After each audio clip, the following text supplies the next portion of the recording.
We'd all have to figure out by now. Oh, you got your pictures on the wall, got your posters on the wall, got your problems on the wall.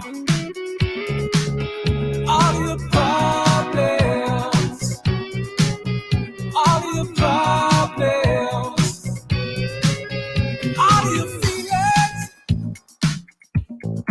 We're supposed to care somehow. Oh, you got your pictures on the wall, got your posters on the wall, got your problems on the wall. Yeah, all your problems, all your problems. We're all working harder, waiting for the chance to get the distance farther, waiting for the chance to be no victim or martyr. Take anything to get me out of here.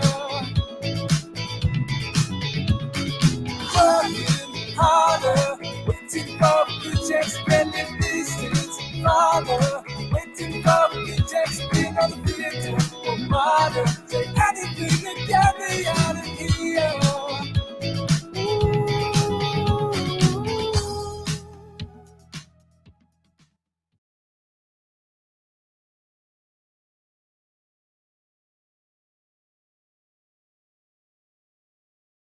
Right.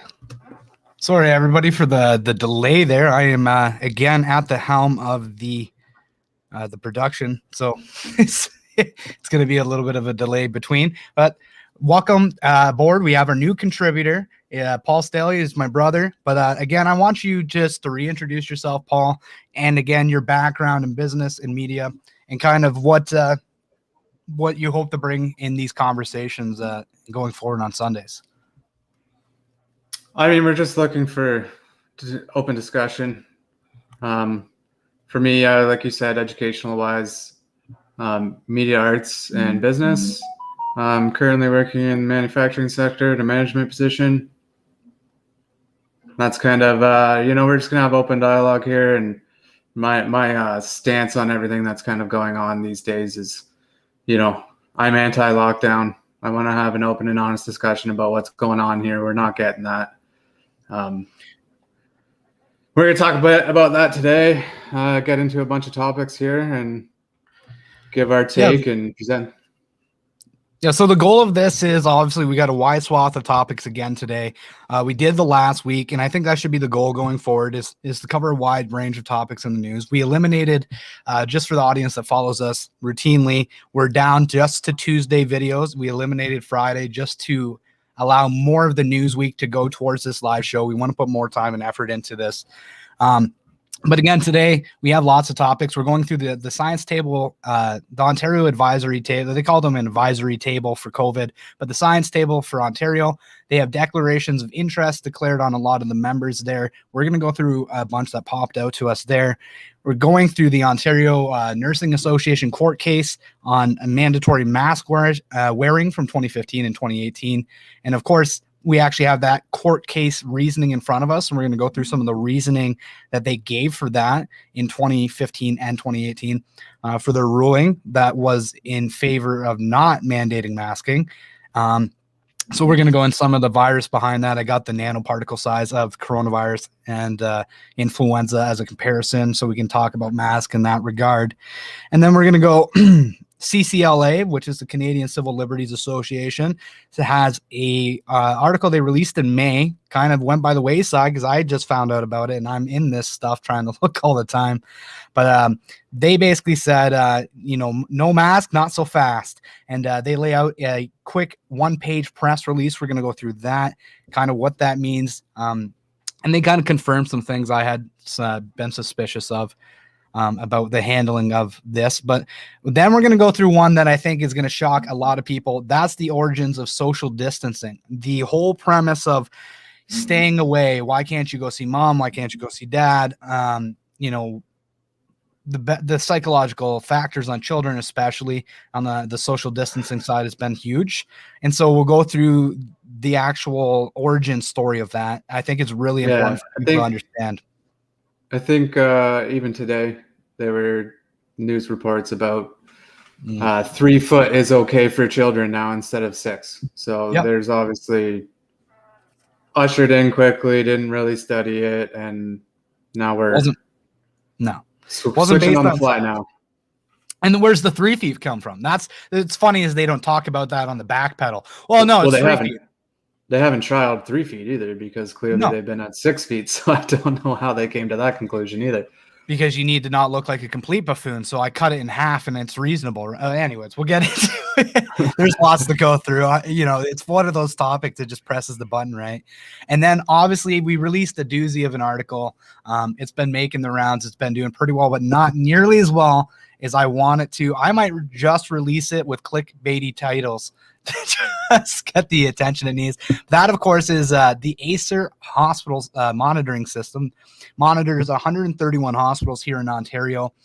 And the hospitals in the last 30 days, as we're talking about the next lockdown because of variants, the Ontario Science Table has said we need a hard and fast lockdown in the Golden Horseshoe, specifically is what they requested. On the heels of that, we'll go through the data, which says we haven't been overwhelmed in the last 30 days. Small uptick in the past 7 days, but ultimately, I don't think anything to be concerned about. And we'll look at the historical data of hospital admissions over the last year as a part of that. And we'll get some perspective on it. I think that's very important. But to kick us off here, do you want to go right into the fun one? I'm sure lots of people were thinking this would be the best. So let's go. Declarations of Interest Science Table Advisory. All right, I'm going to pull it up here.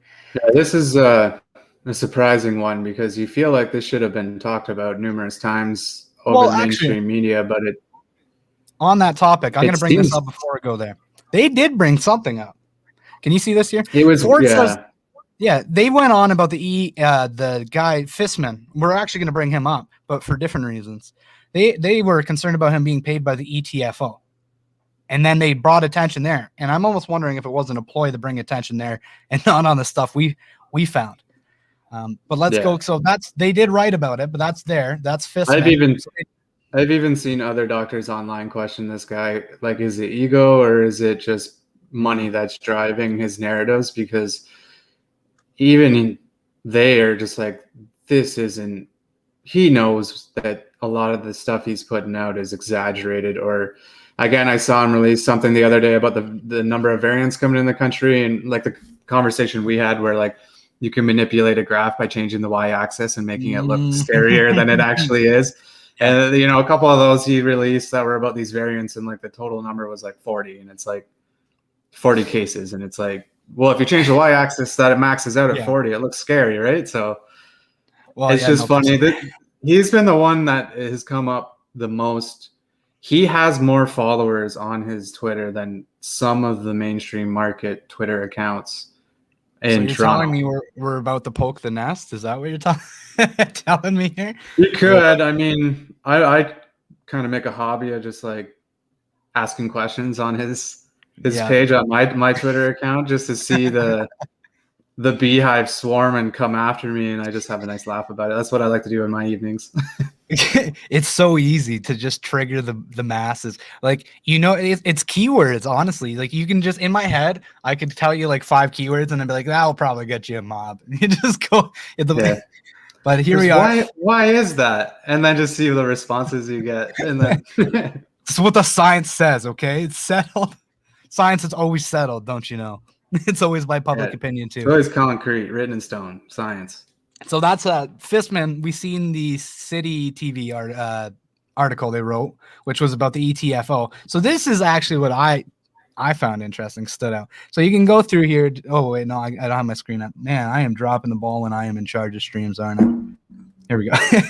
So if you go to the individuals, you can click read more. Under declarations of interest here, you'll see he has 2 different ones. I guess it was too much for one. No, it's because I don't know why they did it that way. But anyways, here we go. This is Fissman, as you can see, full name David Fissman, was submitted on the 1/26/2021. So this one's recent. Ad hoc consulting, yes, paid to you. Expertise in COVID. So he was paid ad hoc consulting for expertise in COVID. Doesn't say where.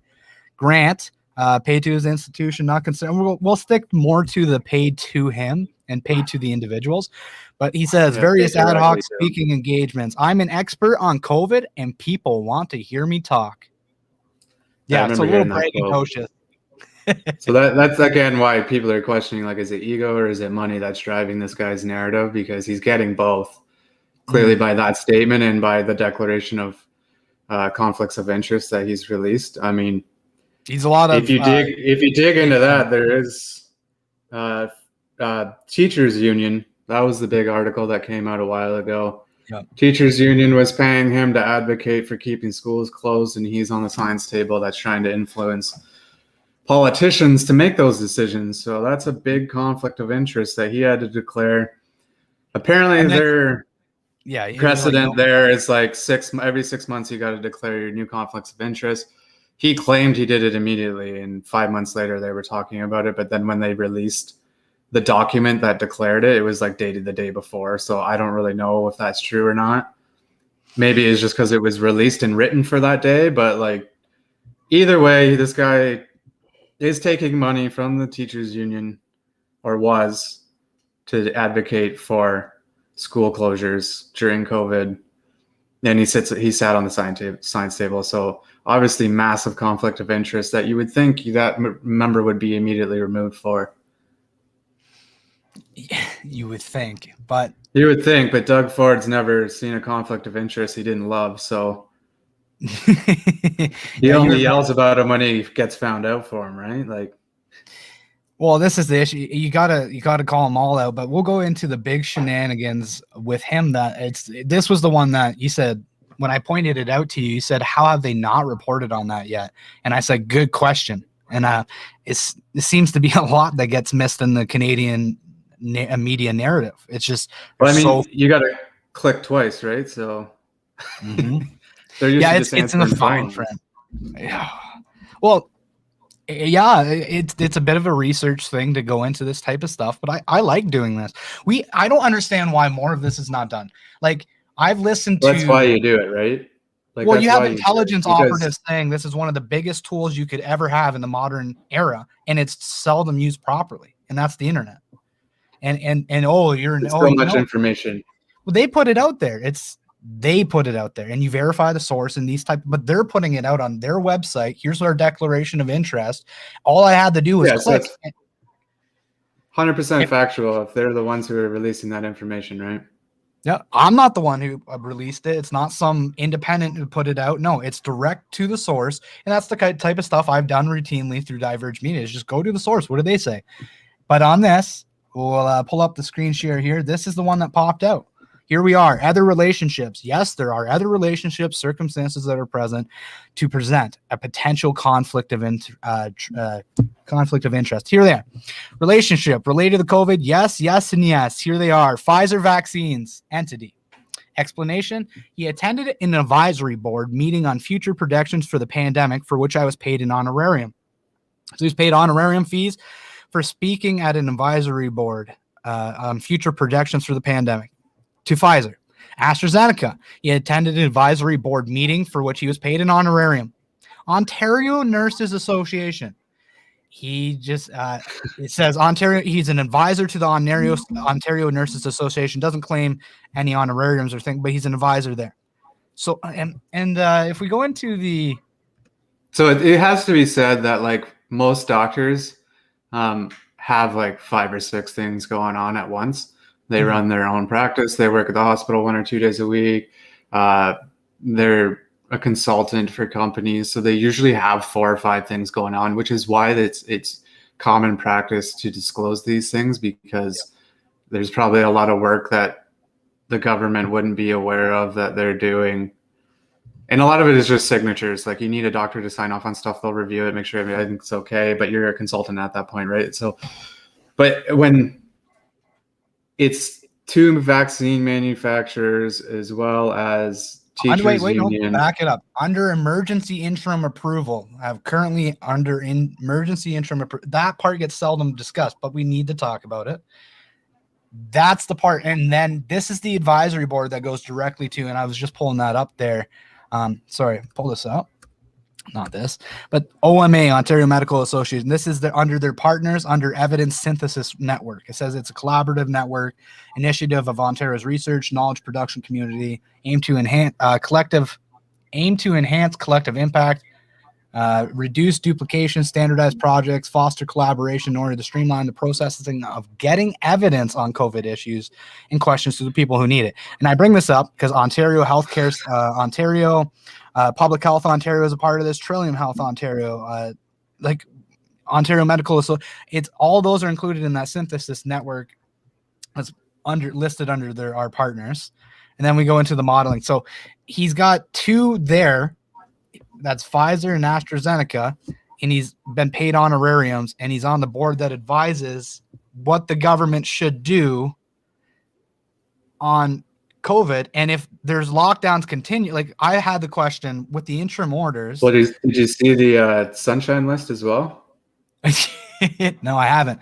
Do you have it? I think he was over, I think, like, just off the top of my head, don't quote me on this, but I think he was over $220,000 in public money last year. But he also works at U of T, so I don't know where that money's coming from, but obviously it has to be. It was sent out yesterday or the day before. It was $220,000 public money, so tax money. Well, and this is what we got for it. Is we got a bunch of conflicts of interest, somebody influencing policy who obviously is being told and getting, like, are you going to hurt the paychecks by going against what Pfizer and AstraZeneca and the teachers union said? Because the approximations that were reported in the mainstream media on the teachers union were $300 to $400 per hour that he sat on the science table is what he was getting from the teachers union. Yeah. How is this not, like, we talked about this, but how has this not been discussed in the mainstream narrative? How has this not come up? These guys are kind of just throwaway articles, right? Typically, I call it the one and done cycle. They might touch on it, but they never really kind of dig. They never dig deep and follow up on it. Yeah. And this is the issue. You'll hear third wave stories 5 times a day. Yeah. Oh, and you'll hear the daily case counts and. Yeah, the case counts need to be released in all fairness, but like the third wave feeding into people is like nowhere else is people talking about third waves. Our numbers are on par with most other countries. Like, this is normal. We're at a normal area. We vaccinated, I think, 1.2 million and was first dose in Ontario. I think I read that this morning. We don't want to play that narrative. We just want to talk about a third wave. I think it's just like to coerce you into a vaccine at this point, which is like, if you want people to get vaccines, give them information about the vaccine. Well, I think that would be the issue. My question would be, they skipped animal testing. They went and skipped the peer review process. They got interim emergency approval based on a small set of studies. We've covered this on our last live stream together. I believe it was. You can go through and check the actual evidence of what's there, but it's been covered and it's not being talked about at all in the mainstream media. But we're going to move on to the next declaration of interest that caught our eye. That's Isaac Bogosh. Read more. Sorry, everyone. And his declaration. Go ahead. Probably going to butchered his name, but he's not as well known. His online presence, I haven't seen any of his stuff come up in the daily cycle of social media. Yeah, so he declared on his declaration here. We'll show here the name.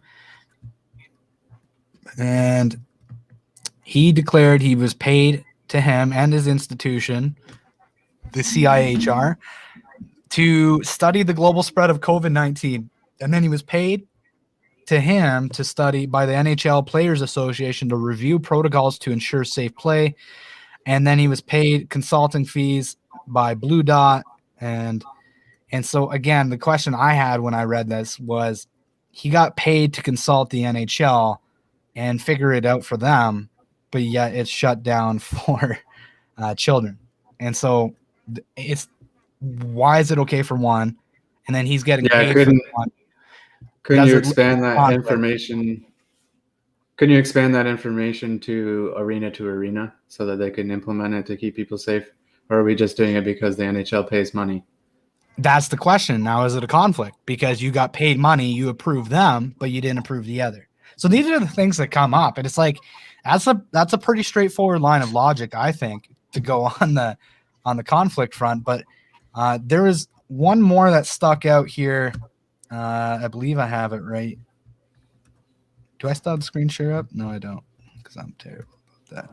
This Kevin Antoine Brown. I don't think this one, you said it didn't bother you that much, but he's employed full-time scientist for Public Health Ontario, sits on the advisory board. So that was declared. And this one here, he has a relationship, entity LGA. My partner works for a private architecture firm that has done work in adapting spaces to comply with physical distancing measures.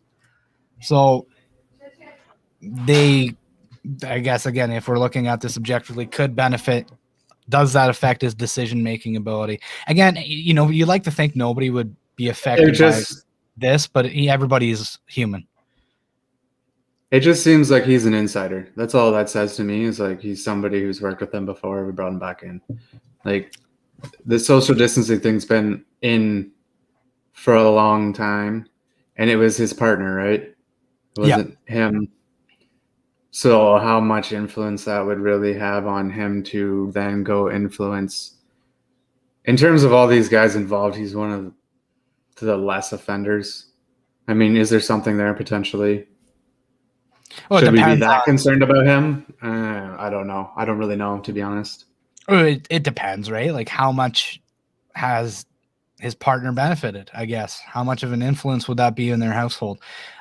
Does it impact? Maybe not at all. Maybe she's just an employee and she's on hourly, and her company does well, and it's just been a byproduct of the government's handling, you would say. Yeah. But all right. You can only speculate really on all of these guys, except for like Fistman that we talked about, because it has been reported and he actually came right out and said it. The Fistman disclosures, I mean, I find it interesting that they cover the ETFO stuff and just completely bygosh the honorarium fees, or the honorarium pays by the vaccine ones. Like, the vaccine ones are like, huh. So you're everything we watched the court how case. Influential is he in that board? I looked up his name, and he has like 200 publications. He comes up in over 200. But we watched that court case Friday, and the government lawyer came on, and what did he say? He said the measures for the quarantine hotels were put in place to buy them time to get vaccines out. Now you look at the science table and you see all these guys involved with vaccine manufacturers, and you wonder why they're advocating for vaccines. So you see it. This is all these measures are going in to get the vaccine, just buy us time for the vaccine.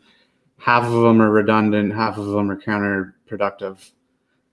Like, especially the quarantine hotels, they digged into that pretty deep on Friday. Yeah, for our audience that doesn't know, the Justice Center went to court Friday for the quarantine hotels, representing 5 applicants there. We listened in on the first 3 hours, which was enough for us.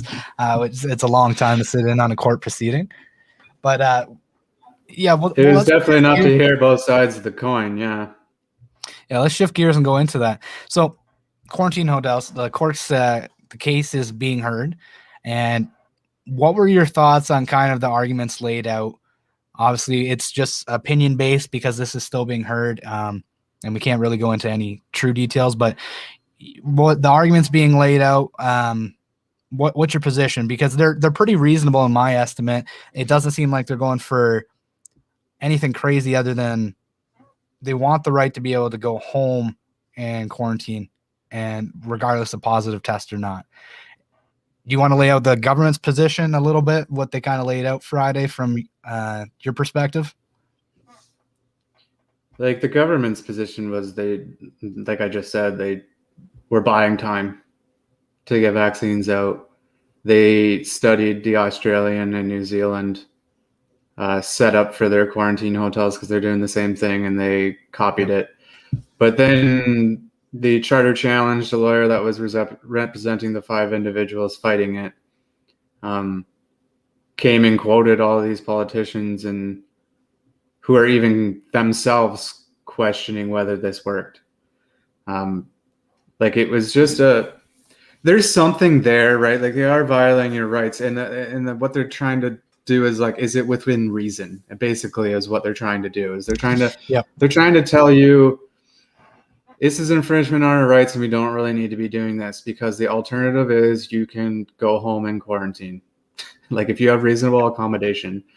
And they were arguing that it is impeding people's ability to enter and leave Canada, which is a Canadian citizen's right. Yep. And by putting a monetary value on it, and they said, well, that doesn't keep you from traveling. They said, but for some individuals it does because they can't afford it. So they decide to forego their trips. They tried to say, well, what evidence do you have? They wanted financial statements, which I found a little bit much. I can understand, but basically the evidence is the applicants, some of them were putting off trips to see loved ones who are like the one guy was believe he was going to France or trying to go to France to see his mother, whose doctors have basically said she probably won't make the rest of the year. So this is like, and he's putting that off because of the income barrier. Yes, because $2,000 is too much for him to be able to fork out to be able to see his dying mother. So this was compassionate care is basically what I think they termed it as. Yeah, they wanted compassionate travel or compassionate cases. So we kind of heard both arguments, and there was a bunch there on both sides. They kept bringing up that you can access, you can drive over the border and you don't have to go into a quarantine hotel. And then they countered that with, yes, but a car, you're not exposed to as many people as you would be on a plane, to which they said, how do they know? When you get into a public vehicle and go to a hotel that you're standing in a lobby with 19 other individuals, you can easily avoid that crowd. So it was a bit of a back and forth on these talking points of like, there has been outbreaks in Australia, I believe. So if they literally came out and said that we use them as a template, well, they had a breakout in Australia. So and then sexual assault. Yep. One of their clients, straight up, they said 23 or 23 and a half hours before they were fed. And then the other thing they brought up too that I didn't realize that was kind of eye-opening is that if you get your test results back in 3-4 hours, you can leave, but it's still $2,000 even if you stay there 3-4 days. Yeah, so essentially you're not getting value for that. It's minimum flat rate, and it's non-refundable. So Rebel actually just touched on this with somebody coming back who had to deal with it. And so basically you come back into the country. They say you need to line up this quarantine hotel facility because it's the law and it's required. Then they charge you obscene amounts of money. So like you can get a room for $70 to $120 a night. They're going to charge you $2,000. And then even if you get your test results back, like you were just saying, within a 4-hour time span, sorry, we got your money and we're keeping it. It doesn't matter. That's kind of how they've handled it. So what's the justification in that? How is that protecting people? Yeah, I know. I see one of the comments come in here from Laura talking about New Zealand only lets them outdoors for half-hour a day. I think something similar in Canada as well is that there's like limited outdoor time. From what I've read. So let's back this up a little bit more. Okay. We've touched on the PCR, right? We talked about that last week. Imagine you get a positive PCR test and you're completely asymptomatic, no symptoms, you're completely fine. Now you're told you got to go to a quarantine hotel facility and you only get a half-hour exercise a day. The meals come, the one lady waited 23 hours to get her food. They're not getting the water and basic necessities in timely fashion or enough, right? It's not compassionate in any way, shape, or form, you would say. But if you're there, now the issue is you're putting people there on a PCR test. We're not even saying symptomatic people need to quarantine. You're saying a positive PCR test. They brought it up too that you have to leave Canada with a negative and return to Canada with a negative. Then you get tested at the airport and taken to a quarantine hotel to wait for the result of that test. So what's the point of the exit entrance testing if you just have to test again on their, like, it just doesn't make sense. If you got to test again, people don't realize how expensive the PCR test is. Let's talk about that. Taxpayers are paying for it. So now we're talking, well, not in all cases now. I think did they make it so you had to pay when you leave? But we're talking hundreds of dollars, is it not? It's a couple hundred Well, that's bucks. on your own tab. That's on your Yeah. own tab as well. You exit. So when you exit, I believe there's some countries that put the incentive on it to be like, you don't have to quarantine as long when you arrive, if you have a negative when you leave. Okay. So people are booking it, but it's coming out of your own pocket. You're paying money out of pocket to get that test. It's not like they provide it for you at the airport when you leave. Do you know what they're running for costs? I haven't actually looked into that. I'm curious if you have. I know a couple people who have taken the test out of their own pocket. I think it was like 80. It's in around that 100 mark. Okay. I believe. Don't quote me on that. That's just what I've heard through conversations I've had with people. Well, yeah, and a lot of people are quick to dismiss that kind of thing, but when you know somebody who had a firsthand account that you know and trust, you take their word for it. So it does mean something, right? Maybe not to a broader audience, but it does in your personal life. So I think it should mean something.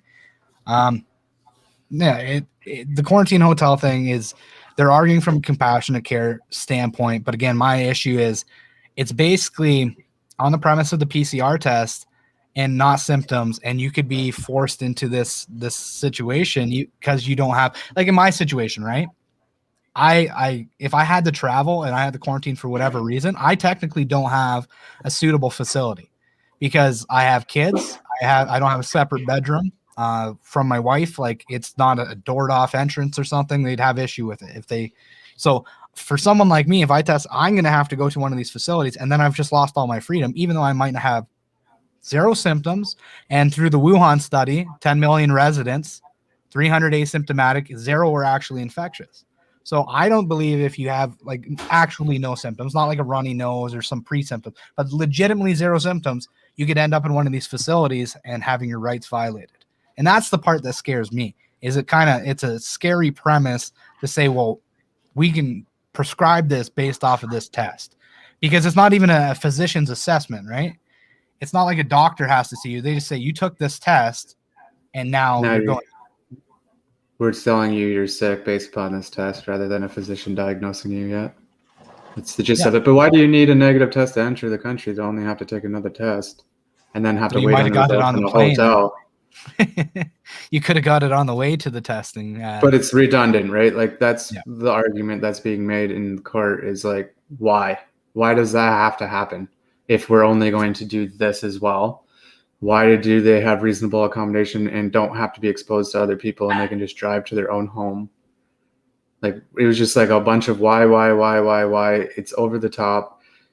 But they like I don't know what the outcome is going to be. I think Monday there's an announcement on it. It's probably just going to be pushed to another court date to hear. It sounded like they wanted financial records amongst other things. They're also seeking damages, are they not? They are seeking damages. That you can't quantify the cost, as they said, because it is compassionate. So they need to figure out if they're eligible for that, what it would be, how they would be able to prove that it affected them in that way. Obviously, there's a monetary amount that some of them have been charged. So like the receipts, financial information that they would need. They'll go through, break it down, and based on what the compassionate belief is, like for what they believe they're gonna get out of it, they'll break it down based on that. But it looks like his screen just froze here, and I'm just gonna look through the comments here as I'm waiting for him to come back here. Well, let's see who we got. We got Donna watching from Alberta. Welcome to the show. Faye, good to have you back. Good to see you, Laura. We got Henry. Skilled gamer, I think you're new. Mosh Pit Omerta, I think also new. Welcome to the show. If you're new for the first time, make sure to subscribe. We are going to be doing this every Sunday, going through these discussions. Very important. And Glenn, welcome back. But all right, let's see if he is unfroze. It does not look that way. Yeah, he's going to have to come back in here. All right, so we're going to come back, circle back, just me right now. I'm going to look through what I got up for everyone here. Let's go into Well, while we're waiting, the hospitals aren't overwhelmed. The ACEs monitoring system. Now, if you've been following Diverge Media, you'll see in that I've released an article recently talking about the ACEs monitoring system. Now, 131 hospitals are included in this system, and basically they're telling a different story than the one we're hearing from our politicians. So we're going to go into this now, and sorry, everyone, I got to pull it up. A little caught off guard here.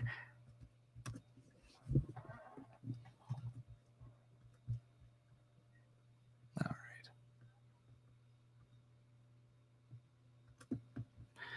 So this is the hospital admissions are much lower than the historical record, despite COVID-19. This is according to the ACEs monitoring system. Now, this is the chart. Okay, so this is 30 days. The last 30 days it's showing in 30-day segments dating back to March 2020. But what you can see is this blue line here is the 2018 and 2019 historical averages. This is the actual recorded number of hospital admissions. Now this, they're monitoring hospital admissions of, pneumonia, influenza-like illness, and infection. We got Boots for some reason reloading. There you go. He'll be making his way back in. Sorry, everyone. So this is for, pneumonia, influenza-like illness, and infection. In the last 30 days, this is our historical 2018-2019 record on the blue line here. This is the actual recorded number of admissions here. Now, this is important because pneumonia, influenza-like illness, and infection would cover COVID infections as well. So this monitoring system goes through the symptoms, and then based off of those symptoms, records the number of hospital admissions that were recorded with certain sets of symptoms. And that's the pneumonia. But here we are. Look at this gap. So that's for the last 30 days. Now let's go over the year. Full year review, hospital admissions in Ontario, same symptoms, right? This is going to be one you're going to want to share out. If you haven't seen this, this is eye-opening. So directly what this monitoring system says is if it goes above the yellow line, not for a day or two, but if it stays above the yellow line consistently and the maroon line, the reddish maroon line, then we're looking at what's likely to be evidence of COVID-19 community spread. But if it is below that line, it's not really any evidence. It's normal ebbs and flows. So what we'll notice, April, May, we see the spike. That's what we're looking at here. And then as we come into the summer months, we level off. We actually dip below historical record. Then as we come in September, we're a little bit above it. Round it out, we get into the winter months. We're pretty much on track, though, with historical averages, 2018, 2019. So maybe a little bit up in portions, but down in other portions. But it follows that blue line pretty accurately, but our last 30 days, it's been down. Now, this is the Ontario showing historical average hospitalizations in Ontario. So if it's above historical averages, it's yellow. If it's on par with or below, it's blue. So this was recent to the article a couple days ago. It's been updated. There's one region that's changed. That's Central West. That's in level 3 now. But Ontario showing, so we're told it's coming from the cities, but we're actually seeing the rate of infection is actually higher in the northern communities. So this is Hamilton, Niagara, Brant, Mississauga, Halton, and Toronto Central Hospitals. These are the mega cities, right? The areas we would say and point to as central to the fight. Well, again, we see the spike, and then we actually see below historical averages all the way through September, below historical averages of 2018, 2019, up above a little bit. We're dropping below again, but basically been on par with or below historical averages all throughout this, quote, pandemic. And then Waterloo, Wellington, where I'm at, Kitchener, has been basically entirely below historical averages throughout the entire time, is what we're seeing. So that's the ACEs ACEs pandemic tracker. Basically, you can go through here. You can look at the rate, and it's going to break it down for you. Moving day average, 30-day moving average. Historical moving day average, 126. We're at 116.13. That's what it's giving me. But all right, let's see if Paul's back here. Maybe We lost you. Big, Technology. Big Brother was watching and kicked me off, I think. Didn't like your opinion. Straighten up, he said. Something I said about a government lawyer, I think maybe. Yeah, you can't do that. Oh, that reminded me. The track. What a journey that case was, eh? We gotta give some background to that. For the people who weren't watching the court case, the government lawyer, we were pretty entertained for a court case. I mean, imagine Judge Judy without, actually a case that matters. Yeah. It was the government lawyer that started things off, the co-counsel. It was like every 5 words was so it was like, and we're this something fact, something fact, and I counted it, and it was like 10 or 15 as per minute, and it was like, wow, this guy's an machine. He was on pace for like 1 every 5 seconds or something like that. It was a tough listen. He wasn't good. I was surprised. Well, not only that, but the message that you sent me that was on your screen, I was like, wait, what? So if you haven't, so courts are open to the public. I forgot about that. But you're not actually in court right now. So they're doing these like Zoom chats where the public can kind of hop on. The problem with that is people are forgetting to turn their cameras and audio off while they're watching these. You're allowed to have your camera on, but some people shouldn't. You shouldn't. So Greg may have seen some things he didn't want to see by a certain individual spectating this course. I can never unsee him. I think what I sent you was Holy Napoleons. Okay. I was like, what are you talking about? Like, do you have the wrong tab open, Greg? That was my first thought. It was like, what are you talking about? I had gallery view up, so I see all the people watching the court proceedings. I don't, and one of the people viewing the court proceeding as, again, because this is a Zoom thing, so the public's allowed to attend court, but now it's Zoom, so people are at home attending court. And I looked down and bottom right, and I text you. I went, Holy Napoleons. It was like a 67-year-old woman, completely topless, drying herself off from the shower. And shit, like it was the Wild West. Whew. Watching this court case was just like the Wild West. It was just the stream I was getting. There was an older gentleman like watching on an iPad, and you could kind of see it just like get closer and closer to his face as his eyes were closing. He's falling asleep. It hit him in the face, and he'd be like, pull it back up. He'd start watching again. Forgot that about was when the government lawyer was on about going, yeah. So as I was saying, I don't blame him, but I don't blame him. I forgot about him. Yeah, we had one guy dozing off. We got flashed by a granny. In between the break, there was people arguing the court case merits that have no idea about anything legal. I don't think it's going well. Yeah. They're like, I don't think it's going well. They mentioned that. Did you hear that? Did you hear the judge be like, or was it the judge or one of the people involved was like, hey, can we refrain from making comments about? That was and then there was whistling at one point. That they were like, turn your audio off. Yeah, some guy came in as quote reporter and was like, this was just an eventful court case for people. You missed the doozy if you didn't tune in. Yeah, he was whistling. It was unedited, just like gold craziness. For how boring the content was, we were fairly entertained, at least for a little bit. Yeah, well, that's one word for it. I mean, I did get flashed by Granny, so can't it's some things you don't expect to see when watching a court proceeding, and getting flashed by a 7-year-old woman was one of them. But she was oblivious to it, and Tim, that's hopefully terrible. She doesn't even know to this moment because how could she not? She would be so embarrassed. Tim's comment, I can't even. Jeez.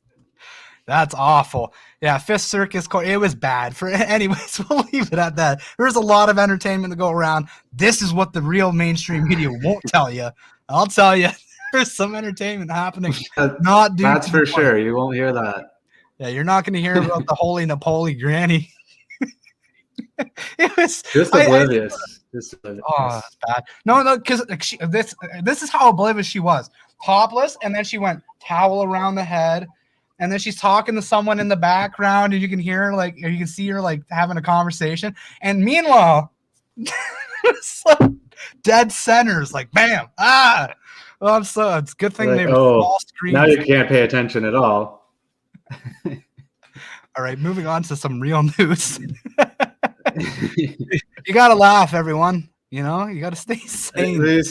At least we can provide some entertainment in these times. At least a little bit. It's hard times. We gotta laugh. So we were talking about hospital admissions, I believe. Yes, where'd I go? The graph up there. Yeah, so graph that was floating around.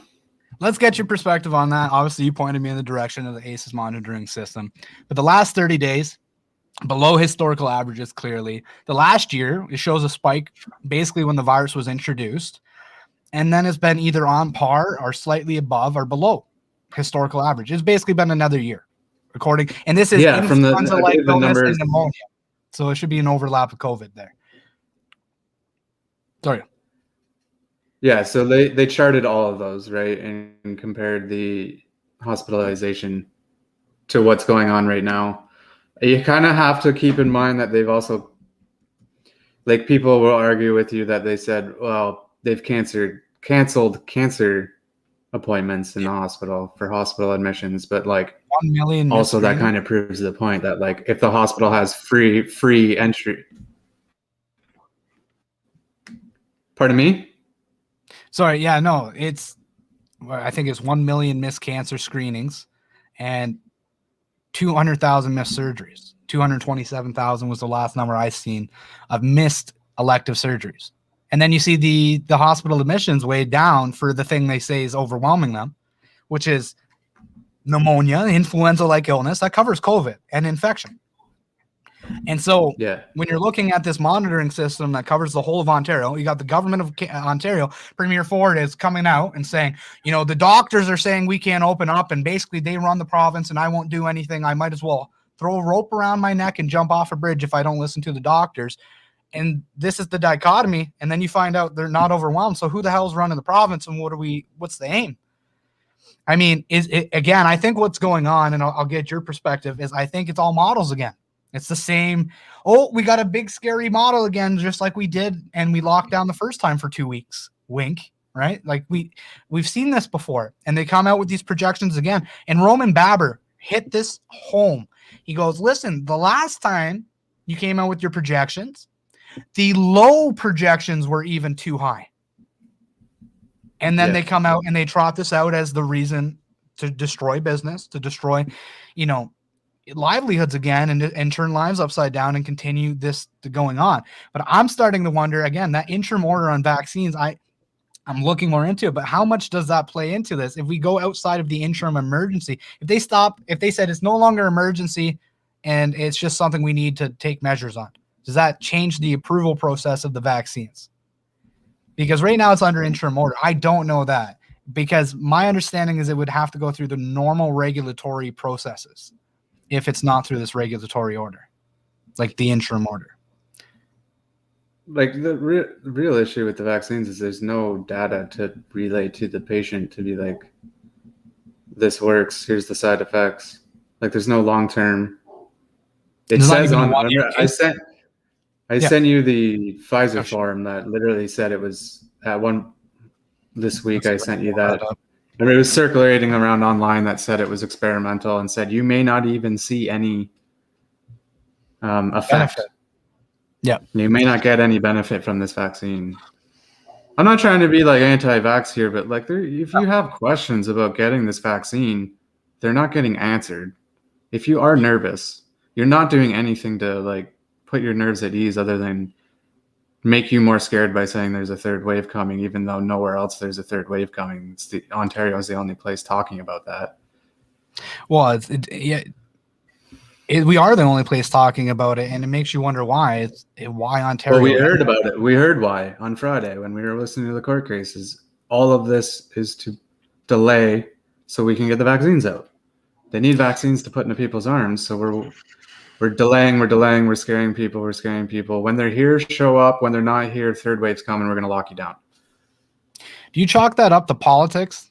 Like that's sure. the push behind it. Like they just, but it doesn't it seem like they're riding the sword then, a little bit like you're doing one that's they're riding and dying with that vaccine, right? Like that's their carrot on the end of the stick. If they don't get it, everything they've tried to do the last year was worthless. If you don't get vaccines in people's arms as quick as possible,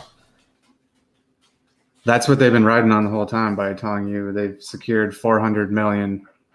Why we need 400 million, but they secured 400 million vaccines. They keep pumping it up and pounding their chest about how good of a job they did, even though everyone knows they did a poor job. But that's their end game the whole time, has just been like, we need these, and we're doing this to delay outbreaks as best we can until we get these. But the real issue is they've dropped the ball trying to get them in it. We're one of the worst countries. I think we're in the 60s now for vaccine rollout. No, name 60 other countries that should be ahead of us, like in terms of wealth and capability, right? Like, we should be the top 5 or 10 for sure. There's no at least top 15, top 20, like. Well, and for the amount of money they've sunk into the rollout too, that's the thing that gets missed in the discussion. They've spent so much money in this rollout for vaccines they haven't even been able to obtain. Like they were sending out money, like preemptive contracts, kind of like, when you get something made and it's good, we want it and we're paying for it now. They were doing that stuff. And now, how do we not have it? I guess is the question. Like all of that preemptive work done, how do we not have it? How has the rollout been so poor if that's the end goal?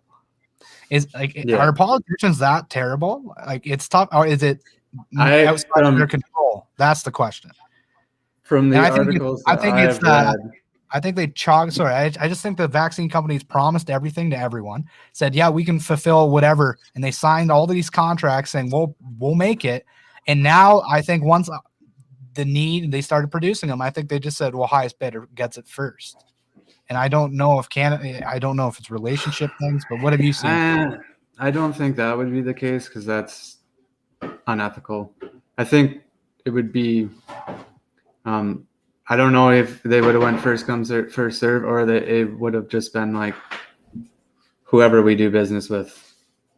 There's not a lot of money to be made in pharmaceuticals in Canada because we don't really make our own. We don't. We buy them elsewhere.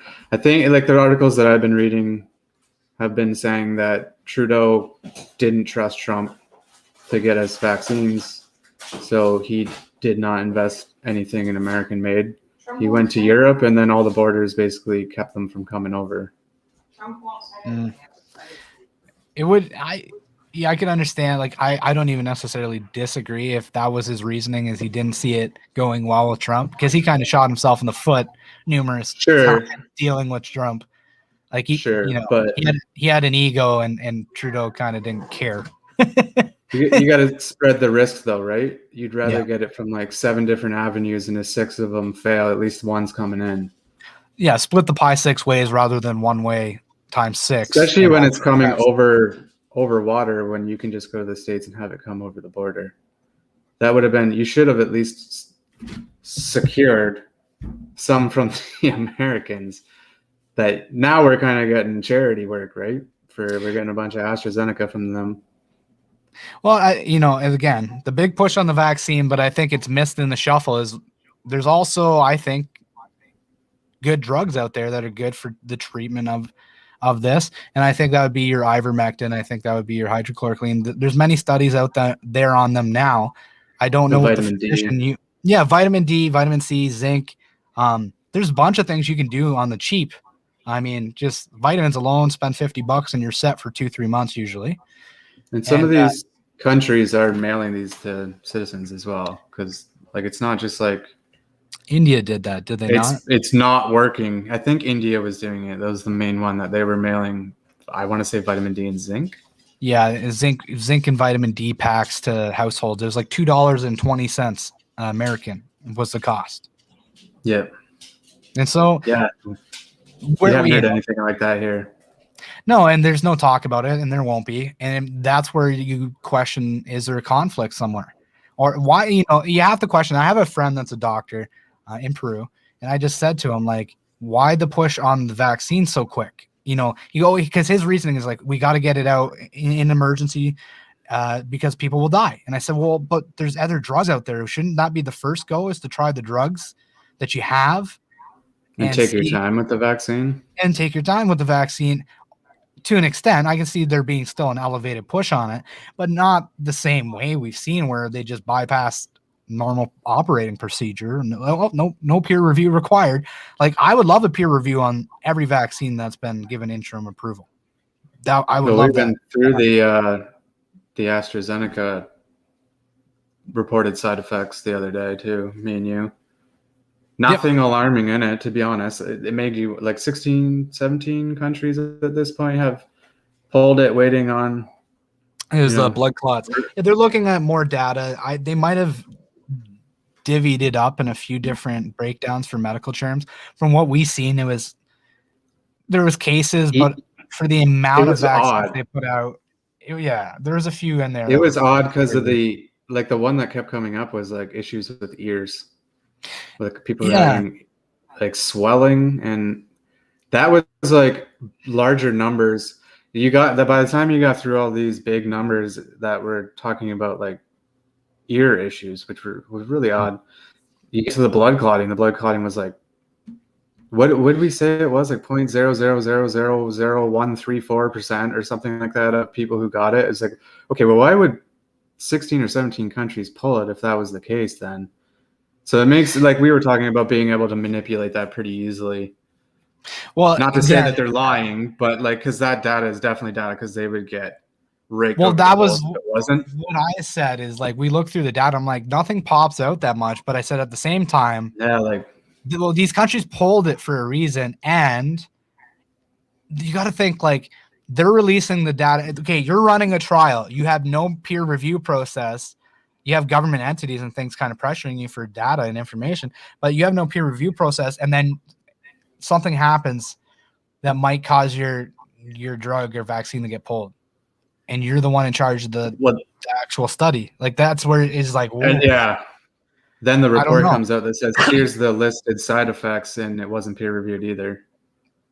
And then you go, okay, well, and that's where people go on the death thing. I've heard people, if you want to get into like the full spectrum of belief here, people will say, well, how can I trust that when there's a death, they're not reporting it as something? Because I literally heard on the radio, the pro-vaccine stance was like, if you do any study this large, you have older people and you follow them for 90 days or like a year, you're going to find a bunch of people that will die from different health causes. And it's like, that's plausible. But the real question is, like, what does that actually look like? If it's the abnormalities of it. Like, they'll do these studies, and then they'll say, it was like when the initial studies came out, they had the Bell's palsy, and then they basically said, like, it follows the statistical data for Bell's palsy, so we can't attribute it to the vaccine. They said X amount of people per 40,000 will get it, and that's what we were on par with. So we can't really say that. Yeah, they had, sorry, cutting in and out here. Sorry, everyone. He's having some issues today. Not his day. All right. We'll wait for him to come back in here, but we're going to come back into the topic wheel. All right, what do we got? No mask, no service, not so fast. All right. So the CCLA, is the Canadian Civil Liberties Association, released this on May 27th of 2020. No mask, no service, not so fast. When the Premier of Ontario was asked last week on teleconference whether merchants can refuse service to customers without face masks, he was unequivocal. Any business has the right to refuse anyone. That's their business. But it was not so simple. Sorry, everyone. I just realized I don't have this pulled up. All right. Given that he regularly announces new emergency management laws these days, when he suggested that stores can refuse service to the unmasked, it was unclear whether a new law had been promulgated. Okay, we're not concerned about that, but here we go. For a no mask, no service policy, there are clashing freedoms of commerce, equality, liberty, and the fact that provincial law has been granted special privilege to some businesses to sell to the public during COVID-19, whereas others are closed. Food security is less than it was pre-COVID, putting grocers and takeout in a privileged position legally and commercially, particularly in rural and remote areas of Canada. That the law does not mandate the wearing of mask publicly, that we legally have the freedom to choose whether to wear a mask. The freedom of commerce doctrine that private businesses are free to deal with the public as they choose belongs to an older economy, which actually permitted discriminatory practice, such as Christie v. York in 1939 Supreme Court case, where a tavern refused service to a Jamaican Canadian. That private law, freedom, upheld by the court, is limited today by competing rights, for example, to equality under the Human Rights Code and by health and safety regulations. A grocer can no doubt invoke health and safety regulations that require the use of masks, subject to the risk of blanket policy. But this risk could also violate the Human Rights Code because the customer is asthmatic or has disability or has good reason to believe that the exclusion is discriminatory. Taken together, all this means that merchants should tread carefully about flexing their commercial freedoms during COVID because a human rights complaint could follow. And customers should tread carefully if asked to mask up because they may be refused service.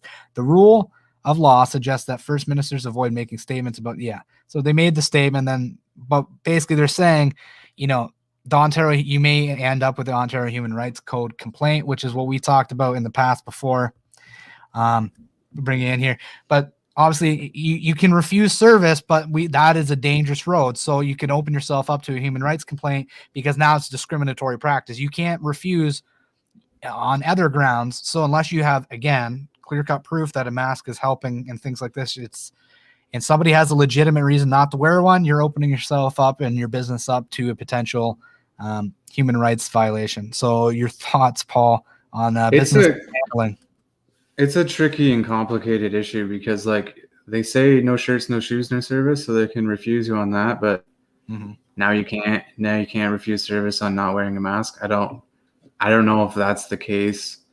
I think for most businesses, they're just trying to stay open. Yep. That's where they're at. That they're just put it on because we can't deal with an outbreak coming in here and then contact tracing, and then all of a sudden the Ministry of Health comes in and says, you got to close for 14 days. They can't afford to not be open. That's really what it is put it on because we can't, we're told we have to, and they don't care. They don't care. That's why we're asking. It's not really the business's fault. And again, like I said, no shirt, no shoes, no service, but can we or can't we make people wear a mask as well? I don't know. Based on that, I would say you could. It's hard to say. There's been lots, like we talked about the Nurses Association, just they fought it and won.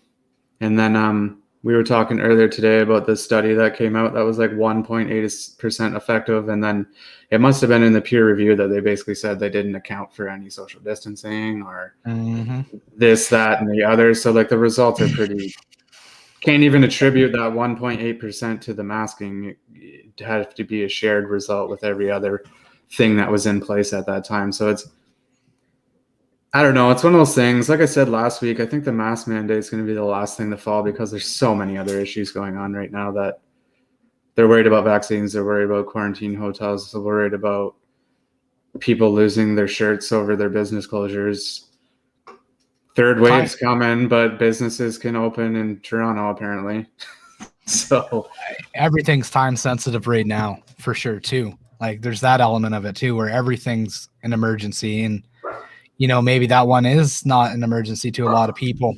But again, I guess my perspective on the mask thing, why I'm so adamantly against it, is one, obviously people in physical positions, but at workplaces, you can't keep a clean one on your face if you're doing any type of physical work. And then I think of the psychological impacts. What does this do to society? We read each other's micro expressions, facial expressions, and we build off of that. And I think about that, and how is society going to rebound from this? How is it going to affect people going forward, especially children, right? In their crucial development years, facial recognition. That's the part that scares me. And that's just on my personal feelings on it. And for the actual effectiveness of it, it's marginally effective at best. And there's court precedent from 2018 that says that. And we're going to go through that actually now, which is the Ontario Nursing Association court case. We're going to pull up the press release real quick. We'll show you that. And then you can look at this is the summary version, basically. They win their second decision on unreasonable and illogical vaccinate or mask influenza policies. So you can go and read the full decision here. We have that popped up here. But this is 2018, right? This was the 2018 decision. So this is a doozy of a pretty long one, but we'll go overview of nurse's position. The association argued that evidence establishing asymptomatic transmission, that is transmission by healthcare workers when shedding virus either prior to symptom onset or when asymptomatically infected, was absent. So they said asymptomatic transmission of influenza was absent, they argued. The risk, based on the evidence, the association argued, was theoretical or minimal and insufficient to justify the VUM policy on a reasonable standard. This is, I'm bringing up obviously because this is the crux of the reasoning, right? Limit spread. And then they fought this in court. And this is what the ruling's justification is. So in any event, if masking were effective, it would be required of all healthcare workers, in addition to vaccination, as all healthcare workers can acquire influenza, whether vaccinated or not. They experience a mismatch. They talk about the, depending on the year you get an influenza vaccine, it could be 60% effective. It could be not effective at all. But there is no evidence of problem. Where are we? Inconsistent. Tausen report was unreliable. I want the asymptomatic transmission. Yeah, they really did an about face on this 2018 stuff, because now they're all on board to mask, and now they did a 180. They had to in 2 years. Court precedent, right? Masking effectiveness. Influenza is transmitted in a number of ways, primarily through droplets emitted by an infected person. So obviously COVID spreads the same way. Virus droplets then shed, then transported in sufficient amount enough and close enough to potential recipients to infect them. The question, okay, so they said the question to be asked here, in which the association answered, was whether these masks effectively prevent influenza transmission. Are they an effective means of source control? Again, court case, fought in court, 2015 and 2018, and they won both times on their evidence. And this is what they were asking. They said the answer to this question was no. The association pointed to the report evidence of masking expert Professor Lisa Brazeau. In a report, Professor Brazeau canvassed all the relevant literature and wrote, "It is my opinion that surgical masks required for unvaccinated staff at St. Michael's Hospital will offer no or a very low level of protection from infectious aerosols, either for the wearer exposed to nearby patients or for patients exposed to an infected wearer." Referring specifically to the surgical and procedural masks, she testified none of the surgical masks exhibited adequate facial fit characteristics to be considered respiratory protection devices. In particular, surgical and procedure masks did not prevent influenza transmission by an infected person. In addition to having filters that do not perform very well, the fit of these masks will allow for a lot of leakage around the side. In her opinion, coughing, sneezing, and talking produced a wide range of particles in different sizes, all of which could be infectious. The smaller particles could bypass the filter, making it unlikely that a mask would lower the risk of non-socomial influenza from an infected healthcare worker. Masks might prevent or impede large droplets, but that was only one of the ways in which it was transmitted. So masking did not stop the spread of influenza. According to the CDC, for example, they cited the CDC in here, Paul. I think you'll find this interesting. As the Center of Disease Control said, hereafter CDC observed, no studies have definitively shown that mask use by healthcare personnel prevents influenza transmission. Masks were, as one of St. Michael's witness conceded, the weak point, not much data that they had worked. And as another agreed, there isn't data for which using a mask in a way that we have used it in the VUM policy. These admissions alone, the association argued, formed a sufficient factual and legal basis to uphold both grievances. So asymptomatic transmission, last point here. Influenza is highly contagious and it can be transmitted by asymptomatic individuals. So that's the assertion, and they bounced back. The association did not dispute the possibility of asymptomatic transmission. However, the evidence indicated that the rate of asymptomatic transmission was low and unlikely to be of clinical significance, as the production of the virus and the development of symptoms was linked. Data establishing asymptomatic infection, the association argued, extremely limited, inconclusive at best, and certainly coming nowhere near establishing a problem requiring a solution. There you go. So I will leave it at that, but that's a little bit on that court case there. So the relevance is, I need to touch on one thing before we close out and go into a discussion point. The discussion point is SARS-CoV-2 has been found to be 50 nanometers to 140 nanometers, or I think that's nanometers, I'm saying it right, in size. This according to newsmedical.net. Whereas, the size of influenza has been found to be, 80 to 120 nanometers in size. That's influenza A.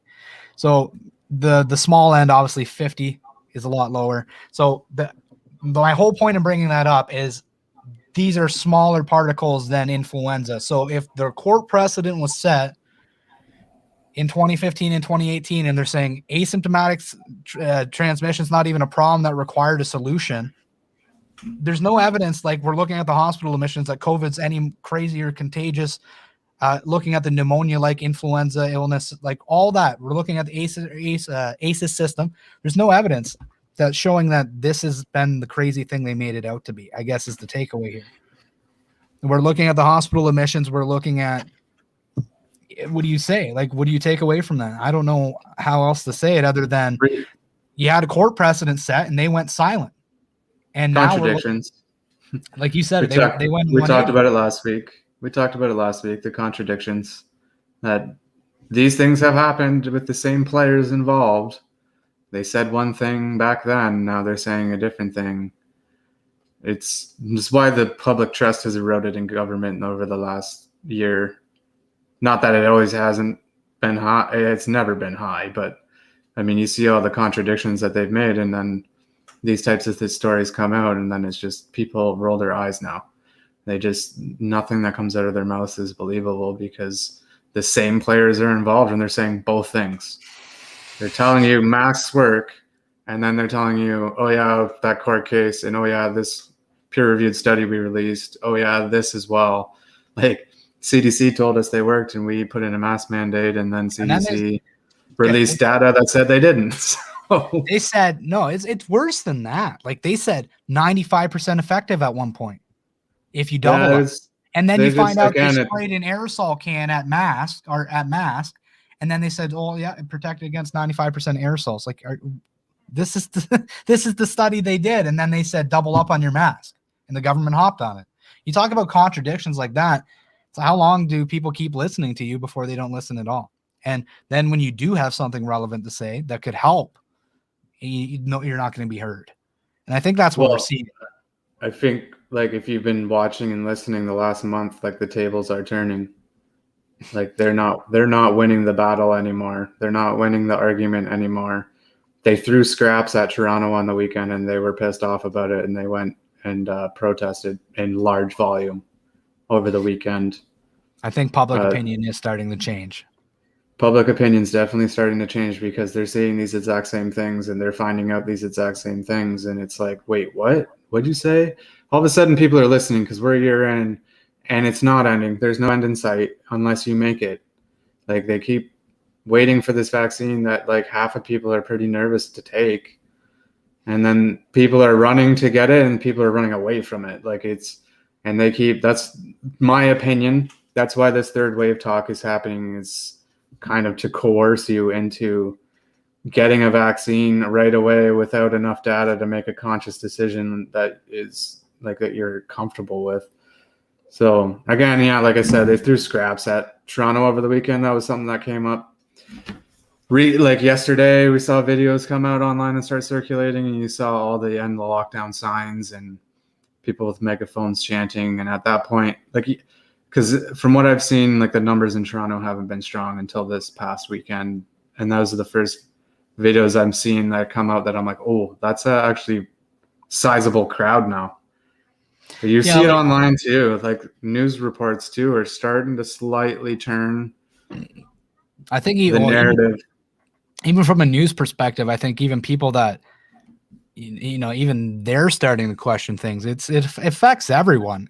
And well, York health official there totally said he was arguing against lockdowns now, and he'll do what's best for York, and they're going to take a more direct or centered approach. I think don't quote me on that. Something along those lines, that they were going to look at the real issues and try to address them is basically the gist of it. Yeah. And he's been sitting down with these people saying, no, we're not doing this anymore. It's not working. So that when I finally heard that in public, yeah, and then you hear Doug Ford get questioned. I don't know if you saw that over the weekend too. They had a media scrum and they asked Doug Ford, do you think these lockdowns are working? Which he gave a political answer. But a media rep had the courage to actually ask that. That's the first time I've seen that. So you're seeing it change a little bit. Yeah, no, I've been watching the pressers with Ford, and you can tell which reporters, he gets nervous about. But I've noticed the questions starting to get better. And we watched the most recent one. He gets questioned on, I think it was Brian Lilly, and he said, at what point do you lead? You're saying you rely on the evidence and the advice of the medical officers and in your advisory table, like the COVID science table that we just discovered, the financial disclosures of a few of their members on. But at what point do you have to make a leadership decision and kind of account for other things? And he just basically said, I'm not going to do that. They run the province. Political suicide. He basically said it. He literally said, I might as well throw a rope around my neck and jump off a bridge, because no politician, no politician's going to do that. That's a direct quote. Like, Greg, you're sensationalizing. Hey, I do not sensationalize. That's a direct quote. Yeah. He also mentioned something about, there's like a clause or a law that a health official in an emergency can slam down and override him anyhow. I think that was like his out card. He was just like, but like I can't do anything anyways. Something 22, yeah. I can't remember. Then why don't you try and you force the medical officer's hand and the public around it? The thing was, the emergency measures were up the 21st today. They renewed them. Of course they did. You had the option to not use them to actually make decisions without being overridden, and you elected not to. So now it's out of your hands. That's going to be their out at the end of this, when everybody starts saying, well, you did this, and this wrong, and everybody knew it except for you. They're going to be like, yeah, but my health minister, he told me. I had no choice. That's going to be their out. And that's the story you're going to hear when it comes to the end of this. And you're going to roll your eyes, and I hate to say I told you so, but I told you so. Well, that's the next phase of this. As people become more aware, there's going to be a cry for public accountability. And what is that going to look like?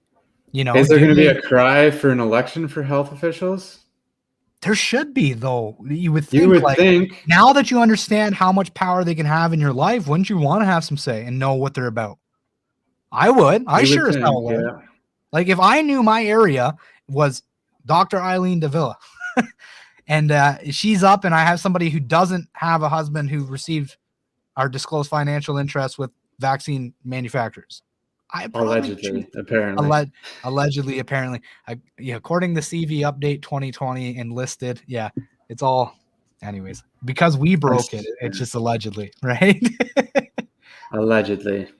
Yeah. That's like wouldn't you want one that didn't have a major conflicts of interest in what's going on? You would think. You'd want the ability to vote on it, but I wonder what the accountability is going to look like. How do you hold these people accountable? How do you even know how to hold who accountable? Does anybody even know the actual decision-making structure that's gone on in this? Not really. Who you know what I mean? Like, who's really pulling the strings? Because then we have, before I forget this, was it Dr. Yaffe and Dr. Williams came out and they're laughing before they knew the camera's on? I always say exactly what they tell me to say. Why do I even bring papers? Yeah. And so, are they running the province, or is Doug Ford running the province? And he turns around and he says, I just let the medical officers tell me what to do. And then they turn around and they say, we're running it. But meanwhile, you catch them on a hot take and they say, I just say whatever they say for me to say. It's like, well, who the hell's really running it? And does anybody know the power structure of the province right now? Because I don't. Not really. What is the process? Is it a science table does this research? They bring up their discussion. Are we going to extend this? Going to do this? Do this? It goes to your health official. It goes to your politician, and he makes the last call, or is it goes to your politician? Goes to your health. Are they both in the room? We don't really know. You don't know. Like, are they just getting talking points, or are they actually in there with the discussions, asking questions? That's really like what I want to know. Is like, do they care enough to sit down? If this is everything that's going on right now, do they care enough as a politician to sit down and be in that room all day, every day, ask questions that affects your area, your riding, right? Are they just going, yeah, you said do this, and I take your advice because you're a medical expert? Like, is there? And we talked about this before. Is like this science table seems to be the one who's making all the decisions. But like, how can someone on a science table who's a doctor who's never worked in trucking or worked in shipping or worked in manufacturing or worked in retail, and they're making decisions and they're saying definitively that these measures will help these areas? Well, you don't even know how the business runs. Well, how many people are in the building? Exactly. Things like that, right? If you could do anything, you could turn around and do the same premise and go, we're going to have trucking run society. Everyone in the trucking industry is going to run. It's obviously not going to be good for everyone because they're only looking at it through a lens they understand. That's the problem. And when we come to the medical table, it's like, well, I'm only taking the medical advice and I stopped running the province because of it. Well, geez, the easiest money he's ever made. Well, yeah, it has been, I'm sure. And because a lot of people love him no matter what he does, as long as he comes out and keeps saying there's money. Yeah. If you're being blunt, right? As long as there's money. When you can't buy shit anymore, I bet you people will think differently of politicians. If they can stop affording to live, they'll have a different feeling about these politicians that just keep coming out, kicking the can down the road and promising more. We have a prime minister who's trying to raise the federal debt ceiling by 56% right now. Whispers are election time will be like end of summer. Yeah. So that'll change. Like just based upon like their projections for like the economy, they're saying that housing market's going to go down. If that means anything to you, that to me sounds like they're projecting the Conservatives to win. Because like the Liberals definitely won't have that. It hasn't gone down their entire term. Yeah. Oh, everybody's backing in still on the inflated market, right? But which is pretty wild because the $200,000 house 9 years ago is now worth $450,000. That's not inflation. Like that's insane. Yeah, well, there's a bunch of things that factor into that. That's a broader discussion. There's foreign influence involved too, where you have foreign investors coming in buying huge swaths of buildings, and then it drives up the market. Immigration as well, because now your supply and demand's altered by how many immigrants are coming in the country. You racist. Is it? I mean, you're exactly right, though. That's nobody talks about that, but there's a side effect to not only housing market, but the labor market as well with immigration. So if I have 100,000 available jobs and I'm influxing anybody from, it doesn't matter where they're from, but I influx people in there. Well, the jobs are only the same amount as they were before. They're not going to outpace the growth of the new people coming in. So now there's more people competing, which means less income. And then it's the same thing with the housing market, except it drives more rent. Yeah, it's more renters, more buyers, less houses, which means price goes up. That's simple math, right? Yeah. Yeah, no, it's out of hand with the housing market to the point where somebody like me can't even afford to live in Ontario anymore with a family. I'm stuck where I'm at in a 2-bedroom home because I can't afford to leave. It would cost me an extra $600-700 to be basically in the same situation I am now.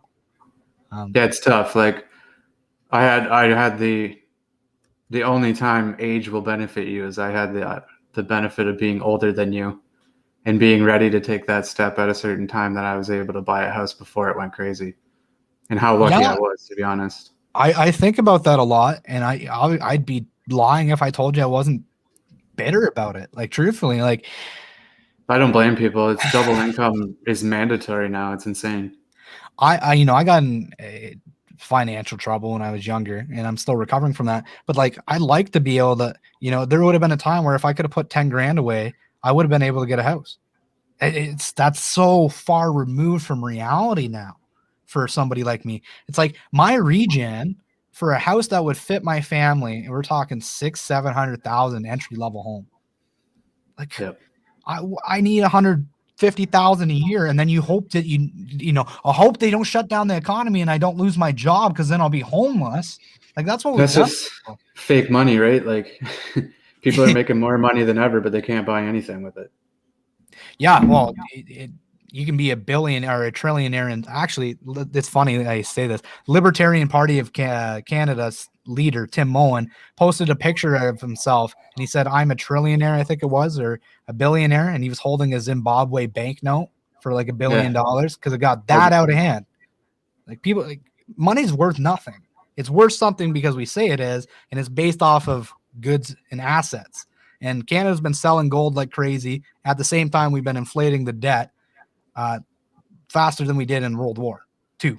So we're on good track. Yeah, I heard Pierre talk about that the other day. It was the 2-year anniversary. Did you see that video? 2-year anniversary of not putting a budget forward. And then, he said exactly that. Apparently. Yeah, it's going to balance but itself. Equating for inflation, we have spent more on the last year or two than we did in the world wars. Yeah, so look me in the eyes as a politician and say, I did the best I could.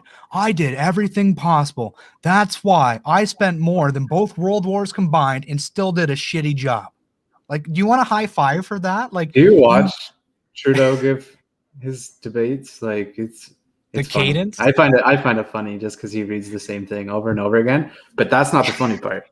The funny part is he still grabs his piece of paper to read the same thing over and over and over. No, he's read the same thing 100 times, but he still has to grab that paper to read that same thing for the 101th time. He always starts off like, we will continue to have Canadians back just like we have the entire time this pandemic's been going on. And that's pretty much the gist of it. We have Canada's back. Unlike our opposition with the former Harper government, he's been removed for a while, Justin. Stop. Blaming the last guy.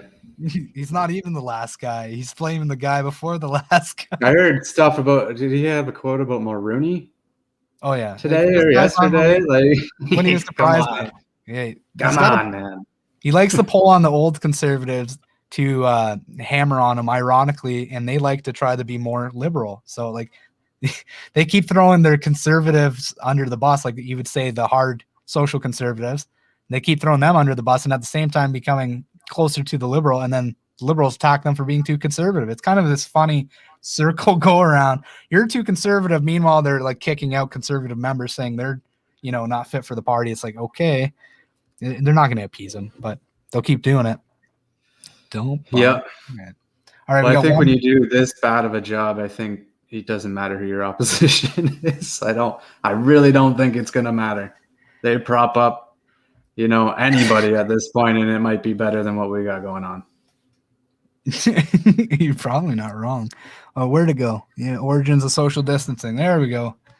All right. Last story of the day. Make sure to share this out if you're new. We're going to be doing live shows Sundays. Paul's shift times will shift a little bit, so that might shift our times up a little bit, but it shouldn't be anything too crazy.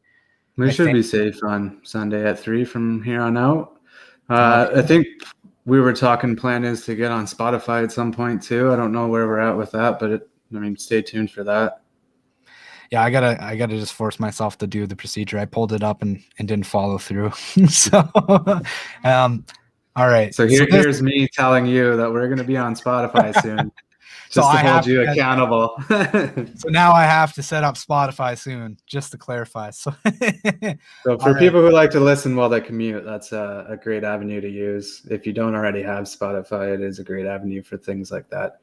Because YouTube, you got to use your data, and you don't necessarily have to use your data on Spotify. So it is a nice. You can download another avenue to find us. Yeah, and then you can listen to it at work or somewhere where you hate your life, and maybe we will brighten it. At the gym, maybe you can laugh about all the crazy court stuff that happened on Friday. Or maybe it'll just embolden your workout. It'll just be the fuel. Just get you angry enough to get a PB in at the gym.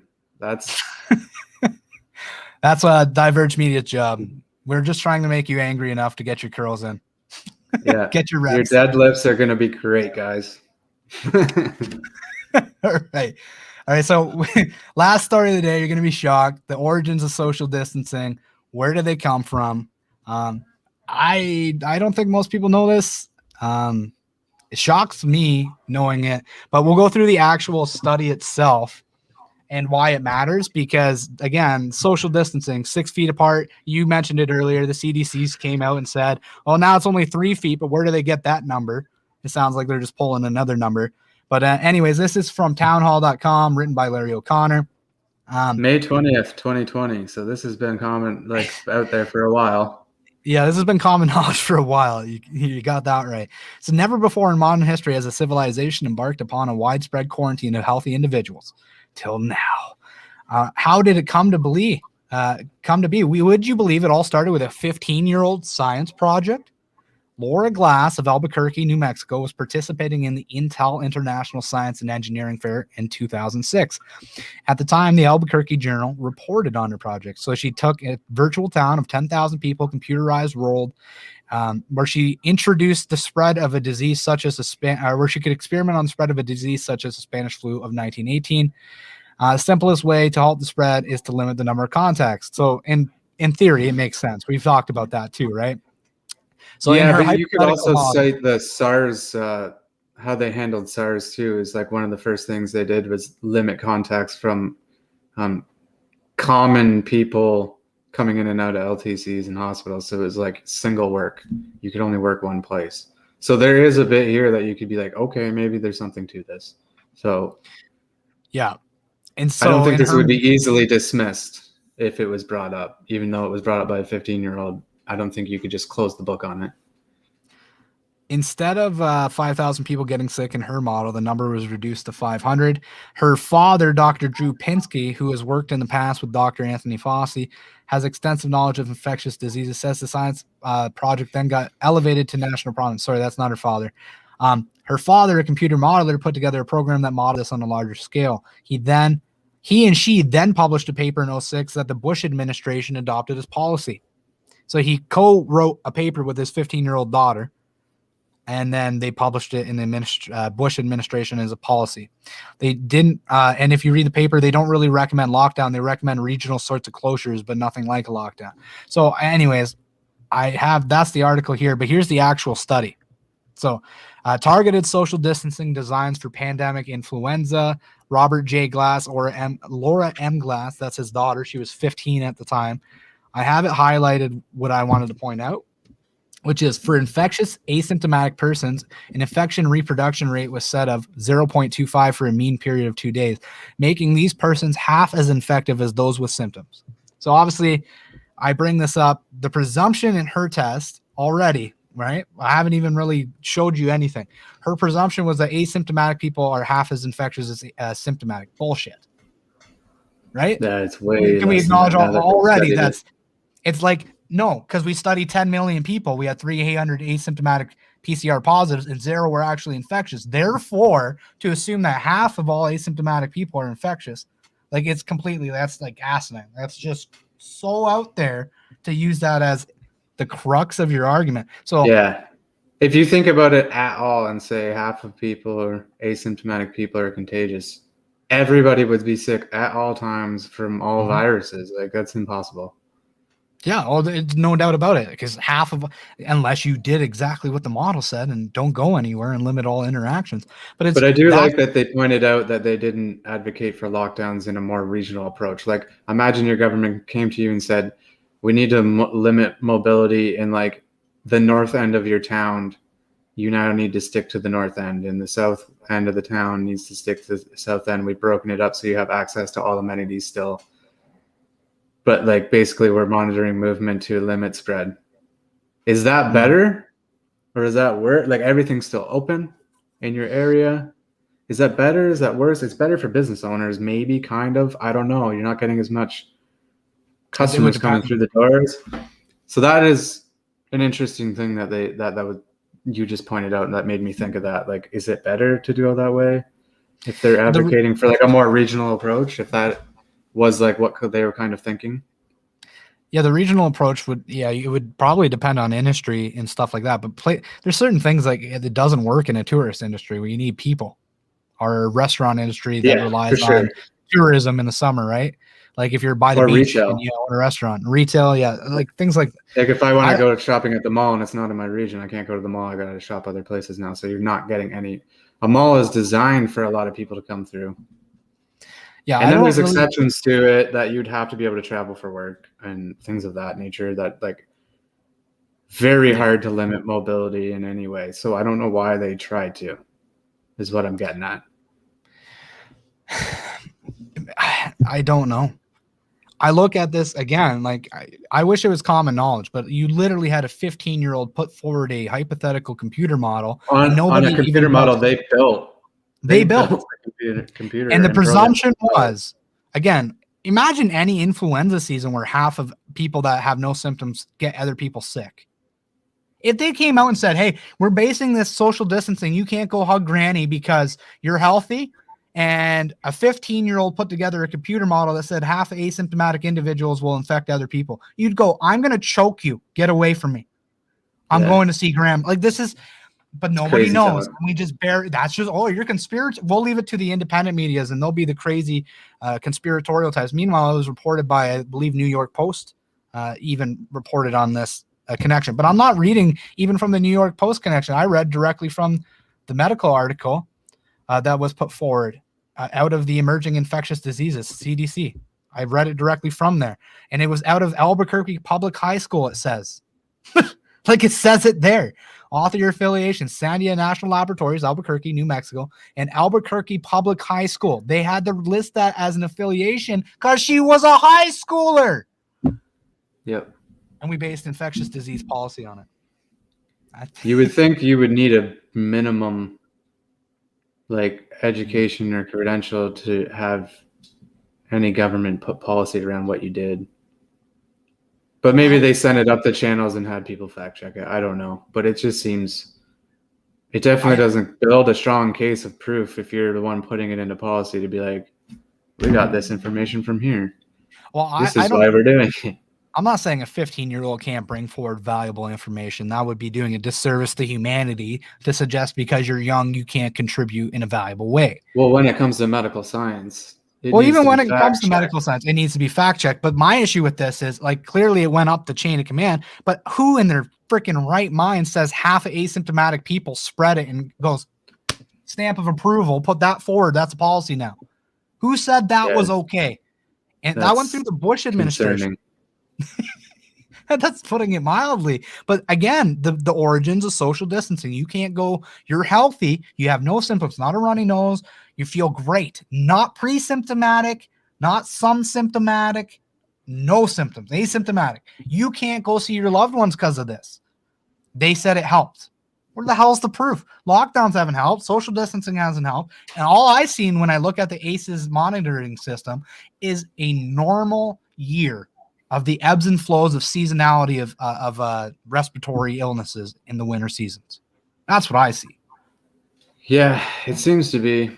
It's actually been pretty stable for a while. They're trying to talk about cases are going up and up and up, and it's like they are over the last 7 days, but they're still way below the historical average. So that's the lying with statistics again, right? The manipulation of the data. Like at what point do you say the vaccine is working and case counts are going down? Then just change what you're running the CT rate on the PCRs to bring the case counts down and be like, see, we did it, guys. And then by the time people notice that you lowered the cycle threshold count, it's already too late. It's already too late, everybody. The vaccines work. Yep. It wasn't our change to the CT rate on the PCR because they told us what we're using it is ridiculous and you shouldn't be using it. And we changed it to what it should be. But that's the easy out, right? Like if you were like, hey. No, it would be the easy out. All I want to know is what number of vaccines need to be administered before we say that. Because like 50%, 30 to 50, probably somewhere in that number. Same as the influenza. Are that many people getting it? Maybe 50% get it. Maybe. I don't even know. That would be a good question. We need to wrap up here because I got the wife giving me the stank eye through the patio glass here. But we'll wrap up on the opinion here. Like, do you think a lot of people are going to go out and get this? Because I'm seeing a lot of people in healthcare in positions that were, like you would say, they're mandated, they have to get these kinds of things, come out and refuse it. I'm actually seeing a lot of vocal opposition starting to Well, I'm arise. seeing the propaganda machine go full spin. That's like you watch CP24 and they're interviewing people leaving the vaccination facility. How was it? How did it feel? What does it set up like? And they're like, oh, it's great. Didn't feel anything. That's what they're putting on air, right? So that's that's not informative news. That's propaganda. What did you learn? I learned a guy got a shot and he said he didn't hurt. Like high five? Like that's not, you know what I mean? Not very in-depth information. It's just them trying to convince you that it's okay to go there and get things done and everything's safe. We and see the set same up properly. thing. You see it with celebrities. You see it with politicians getting the shots. It's all meant to elicit trust from the public, right? I mean, I said it before. You can get it if you want it. The information, to make a conscious decision isn't really out yet. We don't have long term on any of this.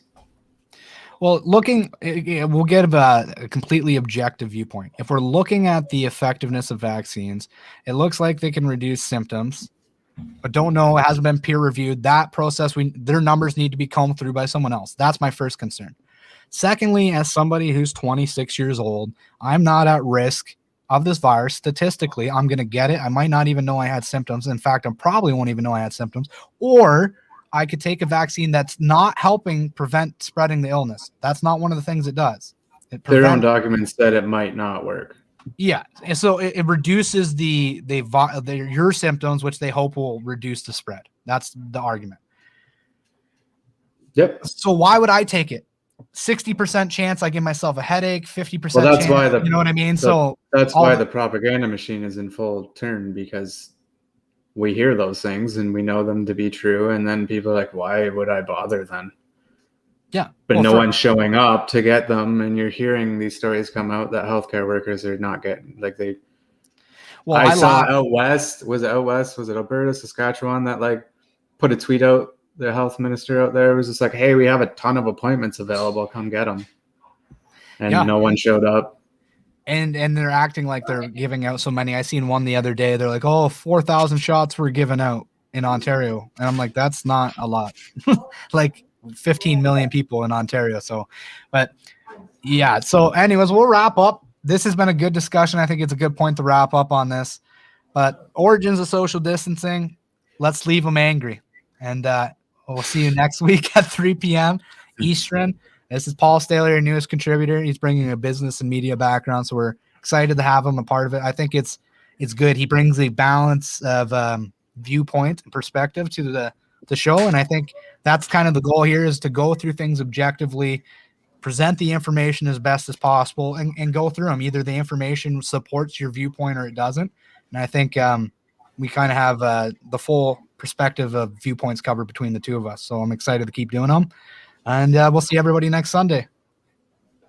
Sounds good. All right. Cheers, everyone.